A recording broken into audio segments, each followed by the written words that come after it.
My father reported me to CPS for discipline they taught me. The CPS worker's eyes widened as she read my father's complaint out loud. Your dad says you threatened to withhold food from your younger siblings as punishment. And that you told your sister Emma she was worthless and would never amount to anything when she got a C+ on her math test. I almost laughed. Almost. If it wasn't so goddamn hypocritical, it might have been funny. Ma'am, with all due respect, I said, keeping my voice level the way Dad taught me during his composure lessons. Those are his exact words. His exact methods. I learned every single technique from watching him for 17 years. The worker, Ms. Rodriguez according to her badge, set down her clipboard and really looked at me for the first time since arriving at our house 20 minutes ago. Behind her, I could see Dad pacing in the kitchen, occasionally shooting glances our way through the doorway. He'd been doing that thing where he runs his hands through his hair when he's stressed, the same tell that used to warn me a correction session was coming. Can you be more specific about that? Ms. Rodriguez asked. I took a breath. This was it. The moment I'd been both dreading and preparing for since Dad made that call 3 days ago. When he'd stood there, red-faced and furious, phone pressed to his ear, telling some stranger that his eldest child was exhibiting concerning behavioral patterns and needed intervention. 2 weeks ago, Emma came home with that C+ in algebra. Dad made her sit at the kitchen table for 3 hours while he explained why mediocrity was a character flaw. His exact words were, "You're worthless if you can't even handle basic math, Emma. You'll never amount to anything with this attitude." Then he took away her dinner and made her watch the rest of us eat. Ms. Rodriguez was writing now, her pen moving quickly across the paper. Last month, when my little brother Jake forgot to take out the trash 2 days in a row, Dad implemented what he calls natural consequences. No meals until Jake could prove he understood the value of responsibility. That lasted 36 hours. And you repeated these behaviors. I did exactly what I was taught. The words came out harder than I intended. Emma forgot her chores last week, and I told her the same thing Dad's been telling all of us for years. Jake was being lazy about his homework, so I used Dad's motivational techniques. When Dad saw me doing it, suddenly it was abuse. Through the doorway, I watched Dad stop pacing. He was listening, probably trying to figure out how to spin this. How to make himself look like the concerned parent instead of the man who'd spent nearly 2 decades teaching his kids that love came with conditions and mistakes came with punishment. These methods your father used, Ms. Rodriguez said carefully. How long has this been going on? Since I was old enough to disappoint him. So, maybe 4 years old. She looked up from her notes. And your father reported you for using these same methods on your siblings? 3 days after I did to Emma exactly what he did to her 2 weeks earlier. I met her eyes. The only difference is, when I did it, suddenly it was worth calling CPS over. Dad appeared in the doorway then, his face pale but determined. That's not, she's twisting things around. Making it sound worse than. Mr. Patterson, Ms. Rodriguez interrupted, I'll need to speak with you separately in a moment. The look Dad shot me was pure venom. The same look that used to make me apologize for things I hadn't done, just to make it stop. Not anymore. But this time, I held his stare. Ms. Rodriguez, there's something else you should probably know. My father keeps what he calls a behavior log for all 3 of us kids. It's in his desk drawer, second from the top, locked with a combination lock. The combination is Emma's birthday, 0-4-1-2. Dad's face went white. Sarah, don't. It documents every punishment, every lesson, every time one of us stepped out of line. He's been keeping it for 8 years. He writes down exactly what we did wrong and exactly how he corrected our behavior. Times, dates, methods used. I turned back to Ms. Rodriguez. He made me read from it once when I was 14, so I'd understand how my pattern of defiance was escalating. That's how I know about the night he made Jake sleep outside in February because he talked back at dinner. Or when he locked Emma in the basement for 6 hours because she lied about finishing her homework. That's enough. Dad's voice cracked like a whip, the same tone that used to make me flinch. You're being dramatic and you know it. These are isolated incidents taken completely out of context. Isolated? I stood up, my hands shaking but my voice steady. Mr. Rodriguez, would you like to know about the point system? Dad implemented it when I turned 15. We each start the week with 10 points. Talking back costs 2 points. Forgetting chores costs 3. Getting anything below a B+ in school costs 5 points. When you hit 0 points, you lose meals until you can earn them back through demonstrations of improved character. Ms. Rodriguez was staring at Dad now, and I could see something shifting in her expression. Recognition, maybe. Or disgust. The longest I ever went was 4 days, I continued. Emma's record is 2 days, but she's only 12, so Dad says she gets modified expectations for now. Jake's 8, so he's still in what Dad calls the foundational discipline phase. That just means the punishments are different, not lighter. Sarah, stop this right now. Dad stepped into the living room, his fists clenched. For a second, I thought he might actually hit me in front of a CPS worker. Part of me almost wanted him to. It would make this so much easier. Instead, he composed himself, smoothing down his shirt and forcing his voice back to that controlled tone he used with other adults.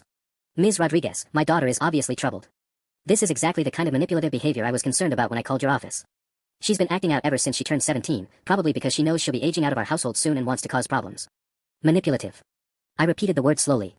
That's interesting, Dad. Remember when you taught me about manipulation? I was 13. You said the key to effective discipline was making sure the person being disciplined understood that their comfort, their security, even their basic needs were privileges that could be revoked at any time. You said that's how you build respect. Ms. Rodriguez set down her pen and looked directly at my father. Mr. Patterson, I think we need to have that private conversation now. And I'll need to examine that behavior log Sarah mentioned. Dad's jaw twitched. I want a lawyer. That's your right, she said calmly. But this investigation is happening either way. The moment Dad said lawyer, I knew I'd won this round. But I also knew it meant war. Ms. Rodriguez spent the next hour interviewing Emma and Jake separately while Dad sat in his study, presumably calling his attorney. I could hear him through the walls, his voice alternating between sharp whispers and barely controlled shouting. Words like ungrateful and vindictive teenager kept filtering through. When Emma came out of her interview, her eyes were red but she looked lighter somehow. Like she'd been holding her breath for years and finally got to exhale. Did you tell her about the gratitude journals? She whispered as we passed in the hallway. I nodded. The gratitude journals were one of Dad's more recent innovations. Every Sunday, we had to write 3 pages about why we were thankful for his guidance and structure. If our entries weren't sufficiently detailed or heartfelt, we had to rewrite them until they met his standards. Emma had rewritten hers 6 times 2 weeks ago because she didn't sound genuine enough when expressing appreciation for being grounded. Jake's interview lasted longer. He was only 8, and I worried he might not understand what was happening, might try to protect Dad out of some misguided loyalty. But when Ms. Rodriguez finally walked him back to his room, Jake gave me a small thumbs up behind her back. Smart kid. Smarter than I'd given him credit for. Dad's lawyer arrived at 4:17 p.m., I know because I was watching the clock, counting down until this whole thing became official. His name was Mr. Kellerman, and he looked exactly like the kind of attorney who specialized in making problems disappear quietly. They huddled in Dad's study for 23 minutes before emerging with matching expressions of controlled confidence. Dad had changed into his navy suit, the one he wore to parent-teacher conferences and church functions. His respectable citizen costume. Ms. Rodriguez, Mr. Kellerman began smoothly, my client is concerned there may be some misunderstanding here. Mr. Patterson is a devoted father who's always prioritized his children's moral development. Sometimes that requires difficult decisions, but... Mr. Kellerman, Ms. Rodriguez interrupted, I found the behavior log your client's daughter mentioned. Would you like to explain these entries? She opened a black composition notebook, the same one I'd seen Dad writing in countless times over the years. The same one he'd made me read from when I was 14, forcing me to recite my own failures back to him like some twisted bedtime story. March 15, 2023, Sarah displayed defiant attitude during correction session. Removed bedroom door for 1 week to eliminate privacy privileges until respect is demonstrated. Ms. Rodriguez read in that same calm, professional voice. April 2, 2023, Emma lied about completing violin practice. Implemented silence protocol, no family members permitted to speak to Emma for 48 hours to demonstrate consequences of dishonesty. Dad's face was stone, but I caught the slight tremor in his left hand. His tell when he was losing control but trying to hide it. June 8, 2023, Jake showed disrespect by crying during discipline session. Extended timeout to 4 hours in basement to build emotional resilience. Note, remove pillows and blankets to prevent comfort-seeking behaviors. These are taken out of context, Mr. Kellerman said quickly. Child-rearing philosophies can sound harsh when... August 14, 2023, Sarah questioned household rules in front of siblings, undermining parental authority. Withheld dinner and breakfast. Required written apology and public acknowledgement of disrespect before meals resumed. Ms. Rodriguez looked up from the notebook. There are 47 pages of entries like this, spanning 8 years. This isn't discipline, gentlemen. This is systematic psychological abuse. The room went dead silent. Even the grandfather clock in the hallway seemed to pause. Dad finally spoke, his voice tight with barely contained rage. My daughter orchestrated this entire situation. She's 17 years old and she's manipulating you, just like she manipulates everyone. This is exactly what I was warning you about. Actually, Mr. Patterson, Ms. Rodriguez said, closing the notebook, your daughter didn't orchestrate anything. You did, when you called us. The silence stretched until Mr. Kellerman cleared his throat. Ms. Rodriguez, we'd like to request a brief recess to discuss. No. Dad's voice cut through his lawyer's attempt at damage control. I'm done with this charade. He stood up, straightening his tie with sharp, deliberate movements. The same way he used to straighten his belt before a serious conversation in his study. Sarah, you want to play this game? Fine. Let's play. His eyes locked on mine, and for a second I was 8 years old again, cowering behind the couch after breaking his coffee mug. Ms. Rodriguez, my daughter has been stealing money from my wallet for 6 months. $20 here, 40 there. She's been sneaking out at night. I have security footage from our neighbor's camera showing her leaving at 1:30 a.m. on October 12th, October 19th, and November 3rd. My stomach dropped. I had been taking money, not for drugs or parties like he was implying, but to buy lunch when he decided I'd lost meal privileges for some infraction. The sneaking out was to sleep in my car when the house felt too suffocating, when the point system had me at 0 and I couldn't stand being in my room, cataloging my failures. She's also been lying to her guidance counselor at school, Dad continued, warming up now. Telling Mr. Peterson that she's been struggling with family issues to get extensions on assignments she's too lazy to complete on time. That one hit different because it was partially true. I had talked to Mr. Peterson, but not for assignment extensions. I'd been trying to figure out if what happened in our house was normal, if other families had point systems and behavior logs and gratitude journals. Mr. Peterson had looked uncomfortable during those conversations, kept asking if I felt safe at home, but I'd always back down before saying anything concrete. Furthermore, Dad said, his confidence building as he watched my face, she's been deliberately turning her siblings against me. Last week, I overheard her telling Emma that my disciplinary methods were abusive. She's been coaching them on what to say to undermine my parenting. MS. Rodriguez was writing again, but her expression hadn't changed. Mr. Patterson, even if all of that is true, it doesn't negate what's documented in this notebook. It establishes a pattern of deception and manipulation that calls into question everything she's told you today. Mr. Kellerman placed a warning hand on Dad's arm, but Dad shrugged him off. You want to know about manipulation? Sarah learned from the best, herself. When she was 15, she convinced her mother to let her quit piano lessons by claiming I was forcing her to practice 4 hours a day. The reality was I required 1 hour of practice daily, same as any parent who's invested in their child's musical education. It was 3 hours, I said quietly. And you locked the piano bench if I didn't meet your standards. I still have the bruises on my knuckles from where you made me play scales for 2 hours straight after I messed up the Chopin piece in front of your business partner. More lies, Dad snapped, but his lawyer was looking increasingly uncomfortable. The bruises faded, I continued, but Emma has a picture on her phone from that night. She took it when she brought me ice from the kitchen. I didn't know she'd kept it.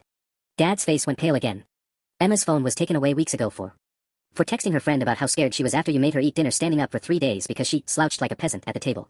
Her friend's mom called the school, Mr. Patterson. They've been documenting things too. Ms. Rodriguez looked up sharply. The school has been involved. I nodded, feeling something shift in the room. Emma's teacher, Mrs. Hoffman, called home twice in September asking why Emma kept falling asleep in class. She thought maybe Emma was sick, but Emma was tired because Dad had been waking her up at 4:30 a.m. for character-building exercises after she forgot to load the dishwasher. That's not. Dad started, then stopped. Mr. Kellerman was gathering his papers. I think we should definitely take that recess now. But it was too late. Ms. Rodriguez was already reaching for her phone. I'm calling my supervisor, she announced. And we're going to need to interview Emma's teacher first thing Monday morning. The weekend that followed felt like living in a house made of glass, everyone walking carefully, speaking in whispers, afraid that one wrong move would shatter everything completely. Dad had retreated to his study Saturday morning and barely emerged since, coming out only for coffee and terse phone conversations with Mr. Kellerman that always ended with the door slamming. Emma kept asking me if we were going to be taken away, if we'd end up in foster care like the kids in those movies where families get split up and sent to different homes. I don't know, I told her honestly as we sat on her bedroom floor Sunday afternoon, sorting through her art supplies. But whatever happens, it can't be worse than this. She held up a drawing she'd made last month, a family portrait where all the kids had frowning faces and Dad was drawn 3 times bigger than everyone else, looming over us with arms crossed. Mrs. Chen in art class asked me about this. She said most kids draw their families smiling. What did you tell her? That we only smile when we've earned it. Emma's voice was matter of fact, like she was stating the weather. She got that same look Mr. Peterson gets when you talk to him. Like she wanted to ask more questions but didn't know how. That's when it hit me, how many adults have been collecting these little pieces over the years. Teachers, neighbors, family friends who'd witnessed Dad's parenting methods and felt that uncomfortable recognition that something was wrong, but hadn't known what to do about it. Emma, I said carefully, do you remember when Aunt Linda came for Christmas 2 years ago? Emma nodded. She left early. Dad said she was interfering with family dynamics.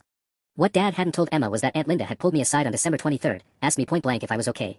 She'd witnessed Dad make me apologize to each family member individually for disrupting Christmas dinner because I'd asked for seconds on mashed potatoes without permission first. She asked me questions, I told Emma now. About whether Dad treated us like this when other people weren't around. What did you say? I lied. Told her everything was fine, that Dad was just strict because he cared about us. The memory tasted bitter. I was 15 and I thought I was protecting our family. I thought if anyone found out, they'd split us up and it would be my fault. Emma set down her crayons and looked at me directly.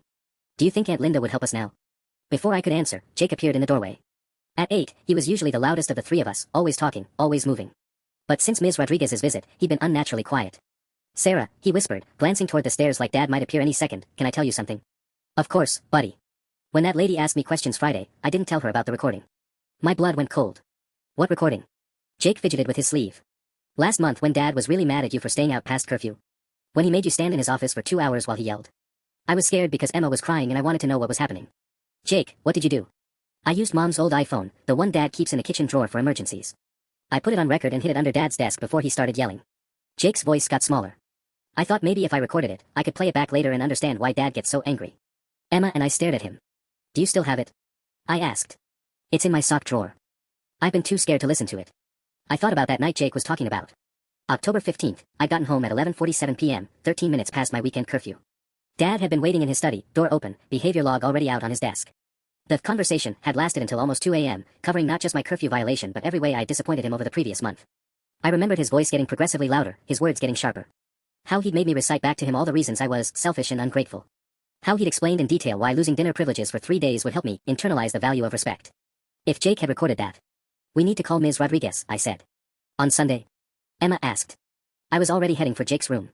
She gave me her card with her cell phone number. Said to call if anything else happened, or if we remembered anything important. The iPhone was exactly where Jake said it would be, tucked between his soccer socks and school socks. When I pressed play, Dad's voice filled the small bedroom, cold, controlled, methodical. Sarah, you'll repeat after me, I am selfish for putting my own desires above family rules. My own voice, smaller and defeated, I am selfish for putting my own desires above family rules. I am ungrateful for the structure and guidance my father provides. I am ungrateful for the structure and guidance my father provides. The recording went on for 37 minutes. Jake had captured everything, Dad's systematic breakdown of my character, his detailed explanation of why missing curfew by 13 minutes demonstrated fundamental disrespect for authority, his calm description of how losing meals would help me rebuild my appreciation for the privileges I'd been taking for granted. But what made my hands shake wasn't just hearing it played back. It was realizing that this was probably one of his gentler sessions. No yelling, no threats, just 2.5 hours of psychological dismantling delivered in the same tone he used to discuss quarterly sales reports. Emma was crying quietly. Jake looked like he might throw up. Is that what it's like when Dad talks to you? Emma whispered. That's what it's always been like, I said, pulling up Ms. Rodriguez's number. For all of us. The phone rang twice before she answered. Sarah. Is everything okay? Ms. Rodriguez, we found something else. Something you need to hear. Ms. Rodriguez arrived at our house 43 minutes after I called her. I'd been watching from Emma's bedroom window, tracking every car that turned down Maple Street, wondering if Dad could hear my heart pounding from his study downstairs. When her silver Honda pulled into our driveway at 6:24 p.m., Dad emerged from his hiding spot like he'd been waiting for this exact moment. He met her at the front door before she could even knock, still wearing that navy suit from Friday, like he'd been dressed for battle all weekend. Ms. Rodriguez, I wasn't expecting a Sunday evening visit, he said through the screen door, not opening it. Don't you people have protocols about weekend home visits? Mr. Patterson, your daughter called with additional information relevant to our investigation. I need to hear it. My daughter has been calling you. Dad's voice climbed half an octave. Without my permission. She's 17, Mr. Patterson. She doesn't need your permission to speak to CPS. That's when I heard it, that sharp intake of breath Dad always made right before things got bad. The same sound that used to send Emma and Jake scattering to their rooms. I grabbed the iPhone from Jake's dresser and headed downstairs, my siblings trailing behind me like we were approaching a crime scene. In a way, I guess we were. Dad was still blocking the doorway when we reached the living room. Ms. Rodriguez, I'm going to have to ask you to leave. It's Sunday evening, my children have school tomorrow, and frankly, this harassment has gone far enough. Dad. My voice cut through his territorial posturing. Let her in. He turned to look at me, and for a second I saw something flicker across his face, surprise, maybe, that I'd spoken up in front of an outsider. In the old days, that would have earned me an immediate trip to his study for a discussion about appropriate timing. Sarah, go to your room. No. The word hung in the air like smoke. Emma grabbed Jake's hand. Dad's jaw twitched. I said go to your room. And I said no. I held up the iPhone. Ms. Rodriguez, this is what we found. Jake recorded one of Dad's discipline sessions last month. Dad moved faster than I'd expected, lunging toward me with his hand outstretched. Give me that phone right now. But I was faster. 17 years of anticipating his movements, of reading his tells and dodging his reach, had trained me well. I stepped back and hit play. Dad's recorded voice filled the living room, calm and measured. You'll stand there until you can articulate exactly why your behavior was unacceptable, Sarah. And you'll do it without that defiant expression on your face. Ms. Rodriguez stepped around Dad, who'd frozen mid-reach, and walked into our living room uninvited. Mr. Patterson, I suggest you sit down. The recording played for 12 more minutes before she stopped it. 12 minutes of Dad methodically explaining why I needed to rebuild my character from the ground up, why missing curfew by 13 minutes indicated deep-seated disrespect that required correction, why losing meals would help me develop genuine gratitude. When Ms. Rodriguez finally hit pause, the silence felt heavier than Dad's worst lecture. There are 2 hours and 25 minutes total, I said. Jake accidentally recorded the entire session. Dad sank onto the couch, his face gray. You don't understand the context. Sarah had been pushing boundaries for weeks. Sometimes discipline requires. Mr. Patterson. Ms. Rodriguez's voice was sharp now, professional courtesy replaced by something harder. I've been doing this job for 11 years. I've heard every justification, every rationalization, every excuse parents make for psychological abuse. This recording isn't discipline. It's systematic emotional torture. That's ridiculous. I never laid a hand on her. You didn't need to. You spent over 2 hours breaking down a 17-year-old girl for being 13 minutes late. You made her repeat phrases designed to destroy her self-worth. You used food deprivation as punishment. Ms. Rodriguez looked around our living room, taking in the family photos on the mantel, the carefully arranged furniture, the illusion of normalcy. How many other recordings like this could we find if we looked? Jake raised his hand slightly, like he was in class. I recorded 2 others. But I haven't listened to them yet because they're really long. Dad's head snapped toward Jake. You little, he caught himself, glancing at Ms. Rodriguez, then forced his voice back down. Jake, you don't understand what you've done. He understands perfectly, I said. He's 8 years old and he was trying to figure out why his father sounds like a prison warden when he talks to his kids. Sarah, that's enough. No, Dad. It's not nearly enough. I turned to Ms. Rodriguez. Do you want to know about the essays? Dad went very still. Every time one of us got in trouble, Dad made us write what he called reflection papers. 5 pages minimum about what we'd done wrong, why it was wrong, how it hurt the family, and what we'd do differently. But here's the thing, he'd make us rewrite them until they met his standards for genuine remorse. How many times would you typically have to rewrite them? Ms. Rodriguez asked. Emma holds the record at 11 rewrites for a paper about talking back during dinner.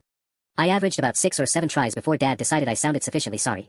Emma's voice was barely a whisper, I still have them all. Every draft. Dad made us keep them in binders so we could reference our past mistakes and track our growth. Ms. Rodriguez was typing rapidly on her phone. Emma, where are these binders? My closet. Top shelf. There's one for each of us. As Emma led Ms. Rodriguez upstairs, I found myself alone with Dad for the first time since Friday. He was staring at his hands, shoulders slumped like someone had let all the air out of him. You have no idea what you've done, he said quietly. I know exactly what I've done. I've told the truth. He looked up at me then, and I saw something in his eyes I'd never seen before, not anger or disappointment or that cold calculation he used during discipline sessions. Fear. This family is going to be destroyed because you couldn't handle a little structure. This family was already destroyed, Dad. I'm just making it visible. The binders were worse than I'd remembered. Ms. Rodriguez spread them across Emma's desk like evidence at a crime scene, 3 thick 3-ring binders, each labeled with our names in Dad's precise handwriting. Sarah, character development. Emma, growth documentation. Jake, foundation building. Jesus, Ms. Rodriguez muttered under her breath as she opened mine. The first page was dated September 14, 2019. I would have been 13. The assignment, write a 5-page essay explaining why your attitude toward household responsibilities demonstrates selfishness and disrespect for family values. Include specific examples of how your behavior affects your siblings and parents. Below that, in dad's red ink, unacceptable. Lacks genuine remorse. Tone suggests defiance rather than understanding. Rewrite focusing on personal accountability. The second draft had more red ink, still defensive. You're explaining your behavior instead of taking ownership. Try again. Third draft, better. But I can tell you're just writing what you think I want to hear. Genuine reflection requires honest self-examination. Fourth draft, closer. Expand paragraph 3, why is your resistance to chores a character flaw rather than simple forgetfulness? The final version, marked acceptable, in dad's handwriting, was 6.5 pages of me systematically destroying my own character. Calling myself selfish, ungrateful, immature. Promising to work harder at recognizing how my attitude impacts the family dynamic. I was 13 years old when I wrote that. How often were you required to write these? Ms. Rodriguez asked. Whenever we did something that required serious reflection, Emma said. Usually once or twice a month for each of us. Ms. Rodriguez flipped through more pages. Emma's binder was thicker than mine. She'd always been more resistant to dad's methods, which meant more infractions, more essays, more chances to demonstrate growth. One caught my eye, why crying during discipline shows emotional immaturity, draft 7. Emma had been 9 when she wrote that. May I take these? Ms. Rodriguez asked. Take all of it, I said. There's more in dad's study. He keeps copies of everything in filing cabinets. Organized by date and type of infraction. Downstairs, I could hear dad on the phone again, his voice a low, urgent murmur. Probably Mr. Kellerman, trying to figure out how to spin binders full of psychological abuse into concerned parenting. Sarah, Ms. Rodriguez said, closing Jake's binder, I need to ask you something, and I want you to be completely honest with me. My stomach clenched. Okay. Are you safe here tonight? The question hung in the air like a challenge. Was I safe? Define safe. Dad had never hit me, not with his hands, anyway. But the way he'd looked at me downstairs, when he realized what Jake's recording contained, when he understood that years of carefully constructed discipline was about to be examined under a microscope. I don't know, I admitted. Has your father ever made threats? Physical threats? Not directly. But. I glanced at Emma and Jake, who were listening with the intensity of kids who'd learned that adult conversations often determine their fate. Last year, when I got caught lying about where I'd been after school, Dad told me that if I ever betrayed the family trust again, I'd learn what real consequences looked like. When I asked what that meant, he said some lessons couldn't be taught with words. Ms. Rodriguez was typing again. Did he specify what those consequences might be? No. But he made me watch while he cleaned out the basement storage room that weekend. Moved all the boxes out, swept it completely clean. Then he showed me where the light switch was, pointed out that the door locked from the outside. I swallowed hard. He said it was always good to have a quiet space for serious thinking if regular discipline methods weren't effective. Emma made a small sound, not quite a gasp, not quite a whimper. He's shown all of us that room, she said quietly. Whenever we're in trouble. Just walks us down there and mentions how peaceful it would be for someone who needed time to reconsider their choices. Ms. Rodriguez stood up, her expression grim. Pack a bag, each of you. Enough clothes for 3 days. We're leaving. Jake's voice was tiny. You're staying somewhere safe while we sort this out. From downstairs came the sound of Dad's voice rising, no longer the controlled murmur of damage control but something sharper. Angrier. Sarah, he called up the stairs. Sarah, get down here. Now. Ms. Rodriguez moved to Emma's bedroom door. Stay here, she told us. All of you. But I could hear every word of what happened next. Mr. Patterson, I'm going to need you to step back. Those are my children. You can't just. Sir, I'm removing them temporarily for their safety while this investigation continues. Their safety? They're perfectly safe. This is their home. Mr. Patterson, based on what I've seen and heard today, I have reasonable cause to believe these children are at risk of emotional and psychological harm. A long pause. Then Dad's voice, lower but somehow more menacing, you have no idea what you're interfering with. These kids need structure. They need discipline. Without it, they'll end up like every other entitled, worthless. Mr. Patterson, I'm going to stop you right there. When Ms. Rodriguez came back upstairs, her face was flushed but determined. Pack quickly, she said. We're leaving in 10 minutes. I threw clothes into my backpack with shaking hands while Ms. Rodriguez waited in the hallway, speaking quietly into her phone. Emma was crying silently as she packed, and Jake kept asking questions nobody had answers for. Where are we going? He whispered for the 4th time. Somewhere safe, I told him, zipping up his little Spider-Man suitcase. That's all that matters right now. Downstairs, Dad's voice had taken on that dangerous edge I knew too well, the one that meant he was losing control but still trying to maintain his image of authority. Through the floor, I could hear him pacing, his dress shoes clicking against the hardwood in that specific rhythm that used to make me count steps and calculate how much time I had before he called my name. Ms. Rodriguez, his voice drifted up the stairs, artificially calm again. I think there's been a significant misunderstanding here. Perhaps we could discuss alternative arrangements. The children could stay with my sister temporarily while we sort this out through proper legal channels. I froze. Aunt Linda. The same aunt who'd asked me if I was okay 2 Christmases ago, who'd left early because Dad accused her of interfering with family dynamics. Emma caught my expression. He can't send us to Aunt Linda's, can he? Not without her agreeing to it, I said, but my stomach was churning. Aunt Linda lived 3 hours away in Rochester. She had 2 kids of her own and a husband who traveled for work. Even if she wanted to help, taking in 3 traumatized kids wasn't exactly a simple favor. Ms. Rodriguez appeared in the doorway. Ready? We nodded, shouldering our bags like refugees. Which, I guess, is exactly what we were. The walk downstairs felt like a death march. Dad was waiting in the living room, still in that navy suit, but now it looked wrinkled and desperate rather than authoritative. He'd been running his hands through his hair again, it was sticking up in the back. Sarah, he said when he saw me, I want you to think very carefully about what you're doing here. These people don't understand our family. They don't understand the structure that's kept you kids from ending up like the disasters I see every day at work. I almost stopped walking. For 17 years, that tone had been enough to make me reconsider, to doubt myself, to wonder if maybe I was wrong and he was right and I just needed to try harder to appreciate his guidance. But then I caught sight of Jake's binder on the coffee table, still open to one of his essays. Why I should be grateful for correction, age 6, draft 4. 6 years old. Dad, I said, surprised by how steady my voice sounded, the only thing I'm thinking about is how you made a 6-year-old rewrite an essay 4 times about being grateful for punishment. His face darkened. Jake needed to learn. He needed to be a kid. We all did. Ms. Rodriguez, Dad turned away from me like I'd ceased to exist. My sister Linda Patterson Morrison lives in Rochester. She's a registered nurse, married, stable home. The children know her well. If you insist on this unnecessary disruption, surely placing them with family makes more sense than some foster situation. My blood went cold. Ms. Rodriguez was nodding thoughtfully, like this might actually be a reasonable solution. I'd need to contact your sister and conduct a preliminary assessment, she said. But family placement is generally preferable when possible. No. The word came out louder than I intended. No, not Aunt Linda. Everyone turned to stare at me. Dad's eyebrow raised in that way that used to signal incoming trouble. Sarah, Ms. Rodriguez said gently, is there a problem with your aunt? Any reason you wouldn't feel safe there? I looked at Dad, who was watching me with the intensity of a hawk spotting prey. He knew exactly what I was thinking, that Aunt Linda lived 3 hours away from anyone who might ask questions. That Dad could drive up there every weekend for family visits and maintain his image as the concerned father. That Aunt Linda didn't really know what went on in our house, she'd only seen glimpses. She doesn't know, I said finally. About any of this. Dad's been lying to her for years about what our family is really like. Dad's smile was sharp as a blade. Sarah, your aunt has known you since you were born. She's watched you grow up. If you try to fill her head with these same lies and manipulations you've been telling Ms. Rodriguez, who do you think she's going to believe? The threat was clear as glass. Aunt Linda had seen Dad's concerned parent act at family gatherings. She'd witnessed his carefully curated version of discipline, the mild corrections, the reasonable explanations, the performance of a father who simply held high standards for his children. She'd never seen the behavior logs or the binders full of forced self-hatred. She'd never heard the recordings or witnessed the 2 a.m. correction sessions. To Aunt Linda, we probably looked like typical kids who just needed some structure.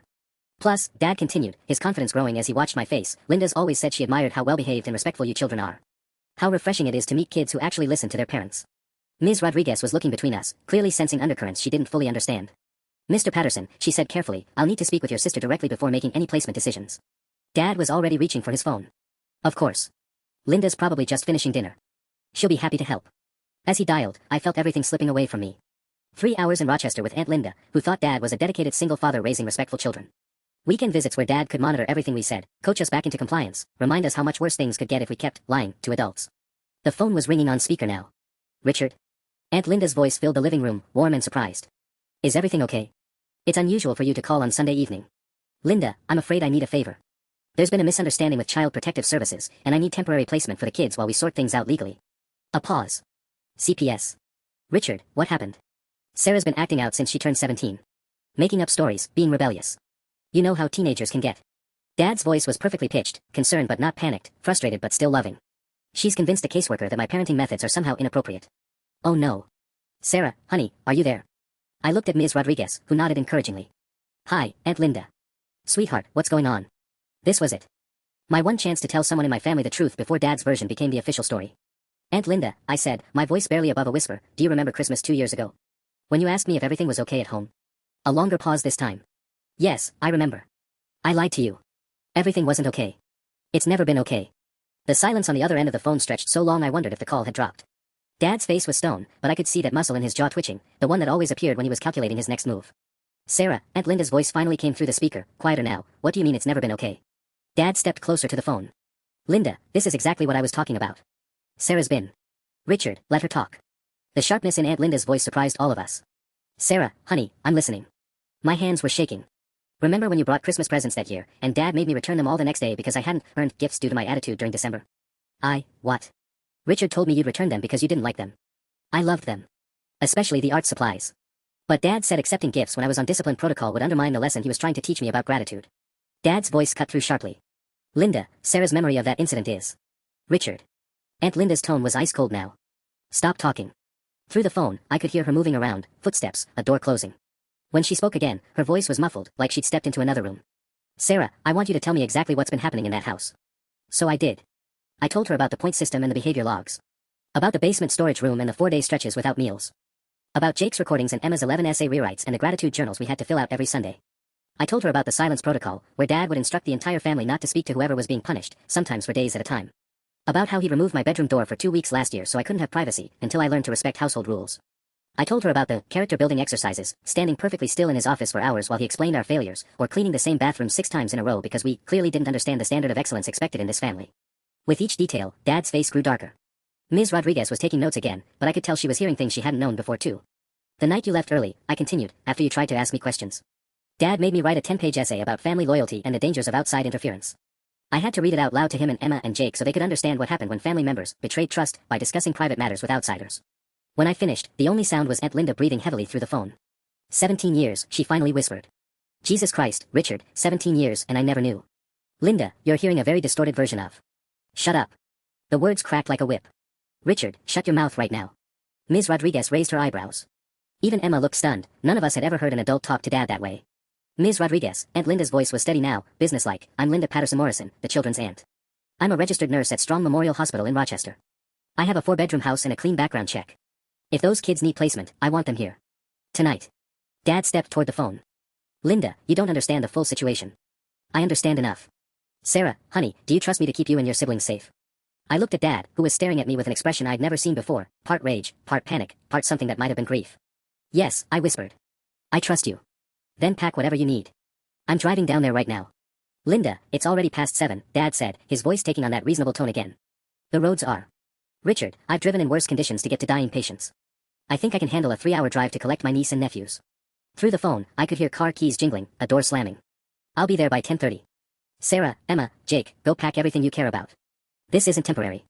The line went dead, leaving us all staring at the phone like it might suddenly explain what had just happened. Dad set it down with deliberate care, the same way he used to place his belt on his dresser after a correction session, slow, controlled movements that somehow felt more threatening than any outburst.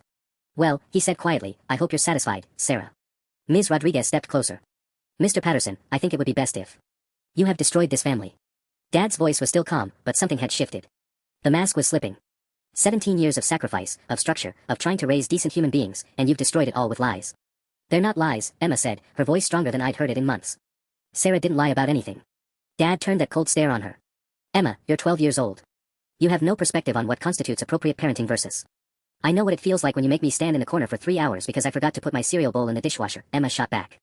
I know what it's like to rewrite the same essay 11 times until I hate myself enough to satisfy you. That's called learning consequences. That's called being mean to kids. Jake's voice cracked as he yelled, tears streaming down his face. You're mean, Dad. All the time. And you make us write papers about why we deserved it. The room went silent except for Jake's quiet sobs. In all his 8 years, I'd never heard him directly challenge Dad. Ever. Dad's face cycled through emotions, shock, rage, something that might have been hurt. When he finally spoke, his voice was barely above a whisper. I see. So this is how it ends. 3 ungrateful children, manipulated by the oldest into betraying everything I've tried to build here. Ms. Rodriguez cleared her throat. Mr. Patterson, your sister will be here in approximately 3 hours. I suggest you use that time to think about whether you want to contest these findings or work toward family reunification through counseling and. Contest? Dad laughed, but it sounded hollow. Ms. Rodriguez, by the time this circus is over, I'll be lucky if I'm allowed supervised visits with my own children. My career will be ruined. Do you think the school district keeps principals who get investigated by CPS? My reputation, my standing in the community, everything I've worked for. He trailed off, staring at the binders still scattered across the coffee table. You want to know the truth, he continued, looking directly at me. Those methods worked. Look at your grades, Sarah. Look at how articulate you are, how responsible. Emma's reading 3 grades above level. Jake's already doing multiplication in his head. Because we were terrified of disappointing you, I said. That's not success, Dad. That's survival. It's discipline. It's structure. It's everything missing from modern parenting that produces entitled, lazy. Mr. Patterson, MS. Rodriguez interrupted, I've heard enough. Dad fell silent, but his eyes stayed locked on mine. I could see him trying to process how everything had unraveled so completely. 3 days ago, he'd been a respected father reporting his troubled teenager. Now he was facing the dismantling of everything he'd built, his family, his career, his carefully constructed image. You have 3 hours, Ms. Rodriguez told him. I strongly recommend you spend them figuring out how to explain this to your attorney, because the district attorney's office will be reviewing this case tomorrow morning. Dad's face went pale. The DA. Systematic psychological abuse of minors is a felony in this state, Mr. Patterson. Those recordings, the essays, the behavior logs, they document years of criminal conduct. For the first time since this whole thing started, Dad looked genuinely afraid. Now, Ms. Rodriguez said, turning to us, let's go pack. The 3 hours until Aunt Linda arrived felt like the longest of my life.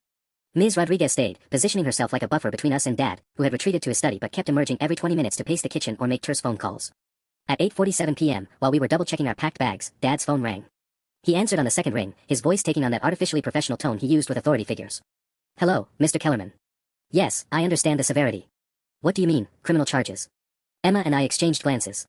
Through the thin walls, we could hear Dad's voice climbing higher with each response. "Felony psychological abuse. That's completely ridiculous. These are parenting decisions, not criminal acts. No, I won't turn myself in tomorrow morning. This is insane." A long pause, then, "What do you mean, distance myself from the children?" "They're my kids." Jake was sitting on his packed suitcase in the hallway, still clutching his Spider-Man backpack. "Sarah," he whispered, "are they going to put Dad in jail?"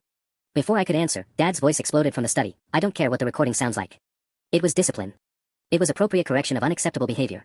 Ms. Rodriguez appeared at the top of the stairs, her expression grim. "Kids, come with me. Now." She led us downstairs to the living room, as far from Dad's study as possible, but we could still hear fragments of his increasingly agitated conversation. 17 years of successful parenting, never laid a hand on them, ungrateful teenager with an agenda. "Is he going to jail?" Emma asked Ms. Rodriguez directly. "That's not my decision to make," she said carefully. "But the district attorney will review everything we've documented, and they'll decide whether to file charges." The front door burst open at exactly 10:23 p.m. Aunt Linda stood in our doorway looking like she'd driven 3 hours fueled by pure rage. Her usually perfect hair was disheveled, her sweater wrinkled, and her face was flushed from either the cold air or fury. Maybe both. "Where are they?" she demanded. Ms. Rodriguez stood up. "Mrs. Patterson Morrison. I'm Jennifer Rodriguez, the CPS caseworker." "Linda," she said curtly, then her eyes found us clustered on the couch. Her entire expression softened. "Oh, babies. Come here." I hadn't been hugged like that in years. Aunt Linda wrapped all three of us in her arms like she was trying to shield us from everything that had happened, everything that was still happening. She smelled like vanilla perfume and coffee, normal things from a normal world we'd almost forgotten existed. "I'm so sorry," she whispered into my hair. "I'm so sorry I didn't know. I'm so sorry I didn't ask better questions."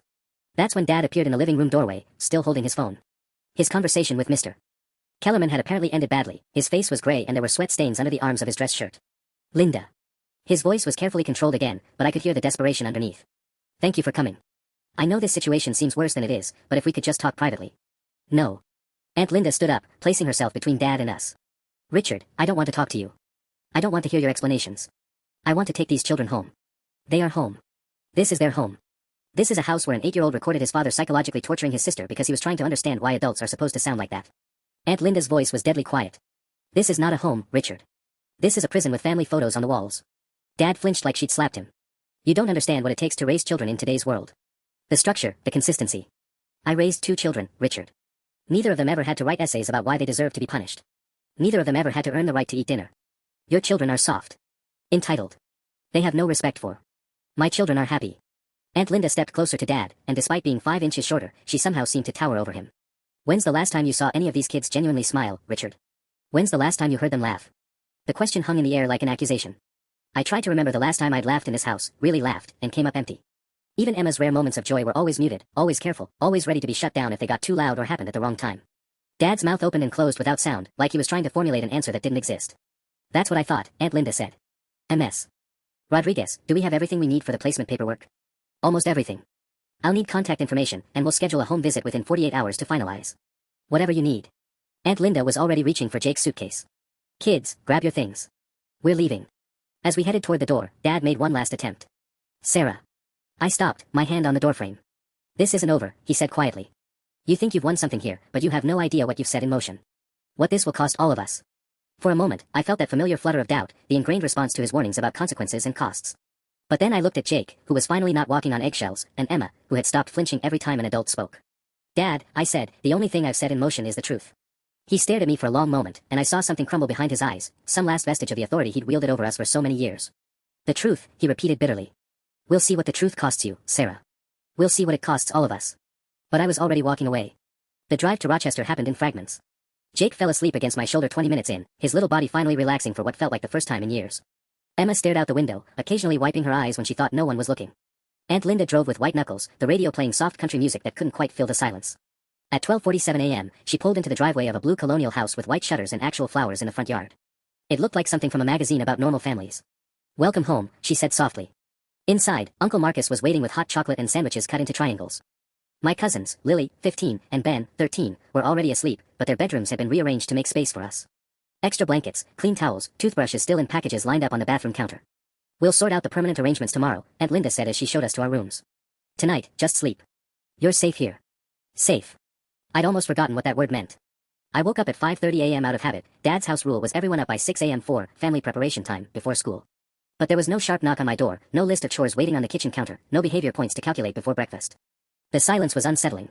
By 6:15, I was dressed and downstairs, expecting to find Aunt Linda already coordinating the morning routine with military precision.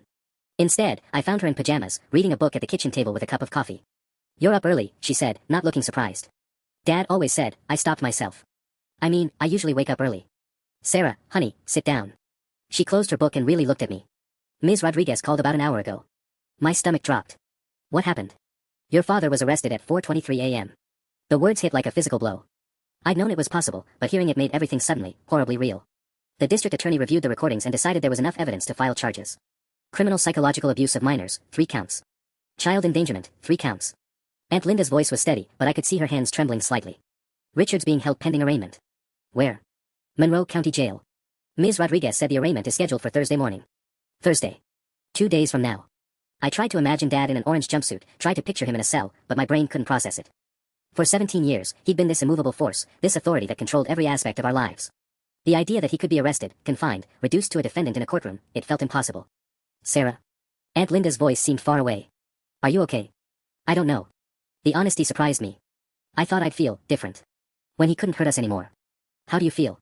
I considered the question. Empty, maybe. Or hollow. Like someone had spent years building a cage around me, and now that the cage was gone, I didn't know how to move without hitting bars that were no longer there.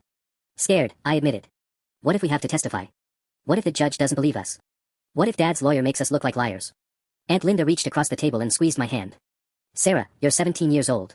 You've spent your entire childhood managing an adult's emotions and walking on eggshells to avoid his anger. You're allowed to be scared. You're allowed to not know what comes next. Through the kitchen window, I could see the sun rising over her neighbor's fence. Somewhere, 90 miles south, Dad was probably sitting in a cell, calculating his next move. The war wasn't over. It was just beginning. 3 weeks into living with Aunt Linda, I thought we'd found something like peace. Jake was sleeping through the night without nightmares. Emma had started drawing again, actual pictures instead of the dark, angry scribbles that used to fill her notebooks. I'd even managed to laugh at one of Uncle Marcus's terrible dad jokes without immediately checking over my shoulder to see if someone was monitoring my reaction. Then Ms. Rodriguez called with news that shattered our fragile sense of safety. Sarah, we have a problem, she said, her voice tight with frustration. Your father made bail yesterday afternoon. I nearly dropped the phone. What? How? His attorney argued that he posed no flight risk, had strong community ties, and the charges were nonviolent. Judge Hernandez set bail at $50,000. Ms. Rodriguez paused. He posted it 6 hours later. My hands started shaking. Where is he now? We don't know. He's required to surrender his passport and check in with pretrial services twice weekly, but beyond that. She trailed off, and I could hear papers rustling. There's more, Sarah. He's filed a motion claiming you coerced your siblings into making false statements. His lawyer is arguing that everything Emma and Jake told us was rehearsed, that you manipulated them as part of some elaborate revenge scheme. The accusation hit like a physical blow. After everything we'd been through, after all the evidence, the recordings, the essays, the behavior logs, Dad was still trying to twist reality to make himself the victim. That's insane, I whispered. I know. But his attorney is good, and they're building a case around your age and the timing of everything. They're saying a 17-year-old with college applications pending might fabricate abuse allegations to gain sympathy, or to explain away poor grades or behavioral issues. I thought about my transcript, straight A's maintained through sheer terror of Dad's reaction to anything less. My grades aren't poor. I know that. You know that. But in court, they can spin anything. Ms. Rodriguez's voice softened. Sarah, there's something else. Your father's attorney has requested supervised visitation rights. He wants to see you kids. The room started spinning. He can't. He can't see us. The request is pending, but given that he's only charged, not convicted, the judge might approve limited contact. 2 hours, once a week, with a social worker present. I hung up and ran to the bathroom, barely making it to the toilet before I threw up everything I'd eaten that morning. The thought of sitting across from Dad, pretending everything was normal while some social worker took notes, it felt like being thrown back into the cage after tasting freedom. Aunt Linda found me 20 minutes later, still sitting on the bathroom floor. Ms. Rodriguez called me too, she said quietly, settling down beside me. We're going to fight this, okay? Every motion, every request, every attempt to minimize what he did to you kids.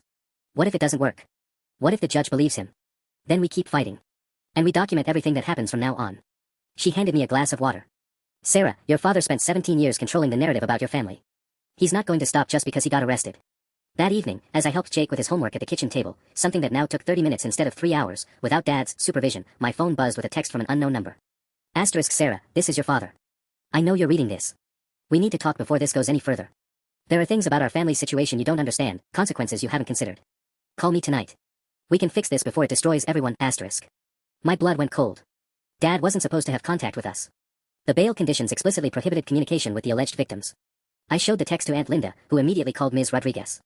He violated his bail conditions, Ms. Rodriguez said when she arrived an hour later. This text message is direct contact with a victim in his case. What happens now? Aunt Linda asked. I'm calling the prosecutor's office tonight. This could be grounds for bail revocation. Ms. Rodriguez photographed the text message with her official camera. But Sarah, you need to know, your father's escalating. Men like him don't give up control easily. As if summoned by her words, my phone buzzed again. Asterisk, I'm disappointed in your silence, Sarah. Tomorrow is Emma's birthday. I have her present, the art easel she's wanted for 2 years. It would be a shame if she couldn't have it because someone is being stubborn about a simple conversation, asterisk. Emma's 13th birthday. In all the chaos, I'd completely forgotten. But Dad hadn't. He was still watching us, still calculating, still finding ways to make his presence felt even from a distance. The text wasn't just a bail violation, it was a reminder that he knew everything about our lives, our hopes, our vulnerabilities. And he was just getting started. I screenshot both text messages and called Ms. Rodriguez back, my hands shaking as I read Dad's second message out loud.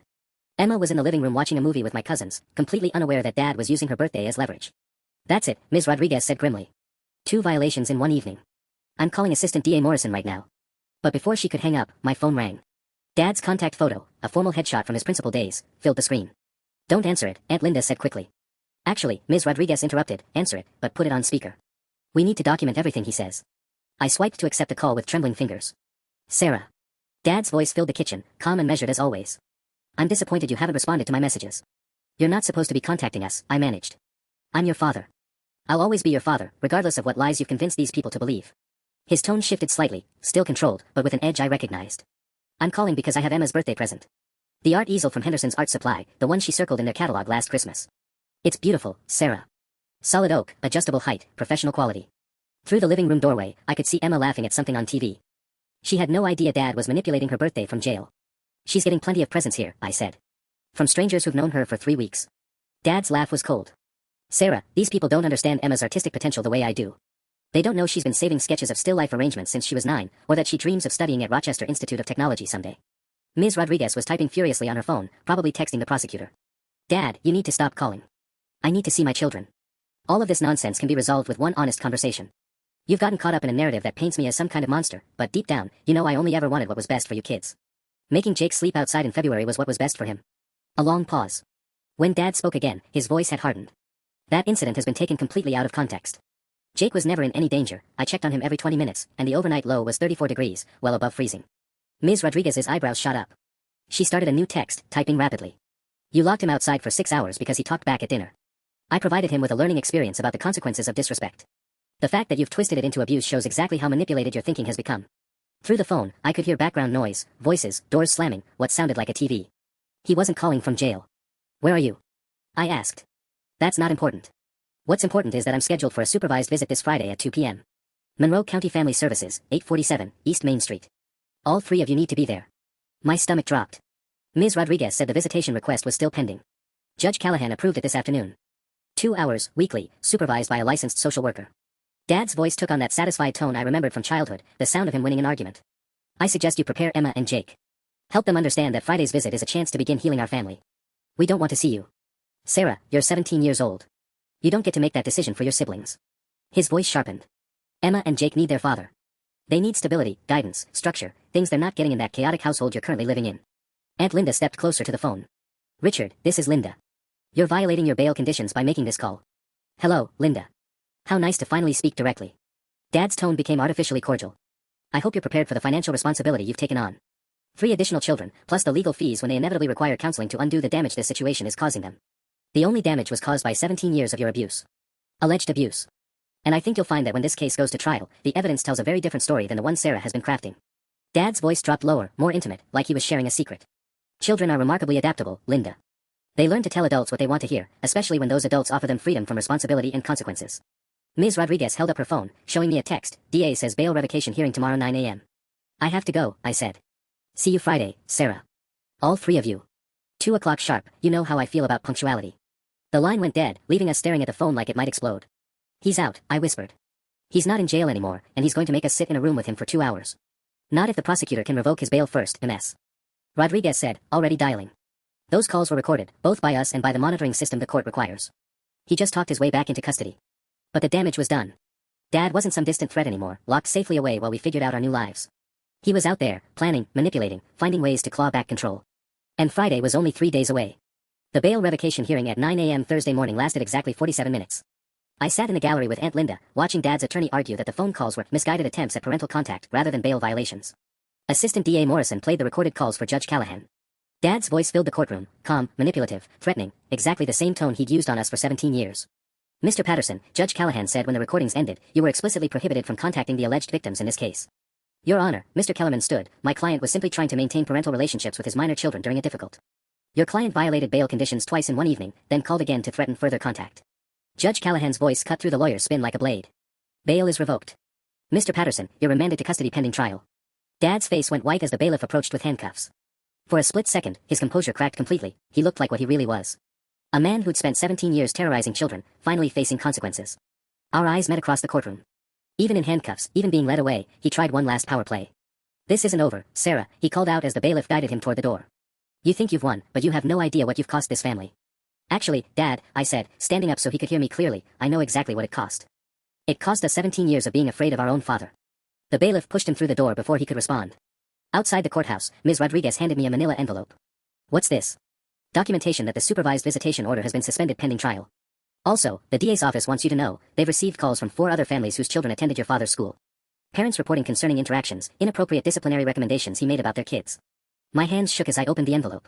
Inside were incident reports, witness statements, a growing pile of evidence that Dad's methods hadn't stayed contained within our house. He was doing this to other kids too. We're investigating. But Sarah, this case is bigger than just your family now. The trial began 6 weeks later on a gray February morning that reminded me of all those winter days I'd spent standing in Dad's office, listening to lectures about my failures. But this time, I wasn't alone. The prosecutor's opening statement laid out 17 years of systematic psychological abuse with the precision of an autopsy. Jake's recordings, our forced essays, the behavior logs, everything Dad had documented so carefully became evidence of his crimes. When I took the witness stand on day 3, Dad stared at me from the defendant's table with that same cold calculation I remembered from childhood. His lawyer tried the same manipulation tactics during cross-examination that Dad had used on us for years. Miss Patterson, isn't it true that you fabricated these allegations because you were angry about college application deadlines? No, sir. I have a 4.2 GPA and early admission to Syracuse University. Isn't it true that you coached your younger siblings to lie about their father's parenting methods? No, sir. My siblings told the truth about our father's abuse. The recordings prove that. But you admit you used the same disciplinary methods on Emma that you now claim were abusive when your father used them? I looked directly at Dad. Yes, I did. Because that's what he taught me. That's what he trained me to believe was normal. I was 17 years old, and I thought terrorizing my sister was just good parenting because that's all I'd ever seen. The jury deliberated for 3 hours and 22 minutes.